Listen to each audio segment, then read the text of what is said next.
As a young child, from maybe the age of 5, where my mother left me behind in Puerto Rico and left to the United States, um, I was told by uncles that my mother was no good, that my mother didn't care about me, that a good mother would never abandon her child. These words were constantly being repeated to me by other men in my family or my uncles. And as a child, I believed them. I believed that I was no good, that my mother didn't care about me, that she left and never thought about me. And I grew up disliking my mother, maybe even hating my mother. And it wasn't until I found myself in prison with a sentence of 28 years to life and taking different programs while incarcerated that I was able to ask questions. Well, why did my mother leave me? Why did she only take the girls and left the boys behind? And I found out that my mother couldn't take her father anymore. Her father was very abusive. I was my mother's third or fourth child by the age of 19. My father was in his 50s. My grandfather, you could say, lost my mother in a domino game. If that sounds crazy to you, that's what was told to me. My grandfather and father was playing dominoes, and my father won the hand, and he won my mother. Had my grandfather won the hand, my father would have gave my grandfather a case of beer. That is the story, right?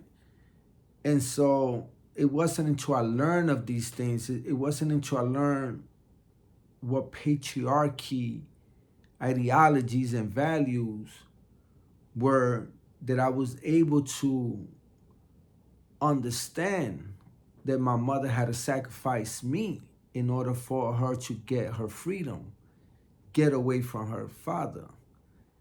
Later on, I found out that my mother wasn't the only one that made sacrifices to leave the grip of their father, who was very mean and abusive to other women in our family, to all his daughters. And so this piece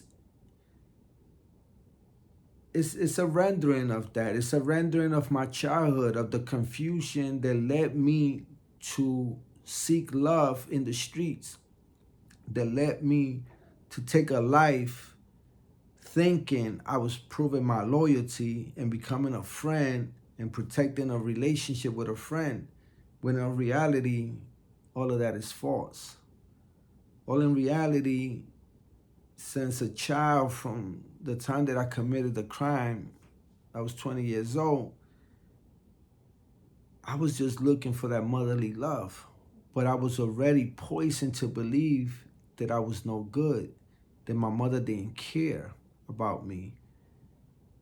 And, you know, I decided to paint these images on burlap because I come from a poor family in Puerto Rico.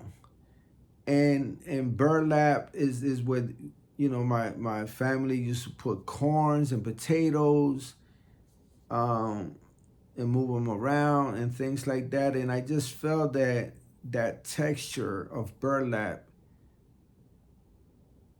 speaks to that moment in time where I come from a very humble family, poor, very ignorant,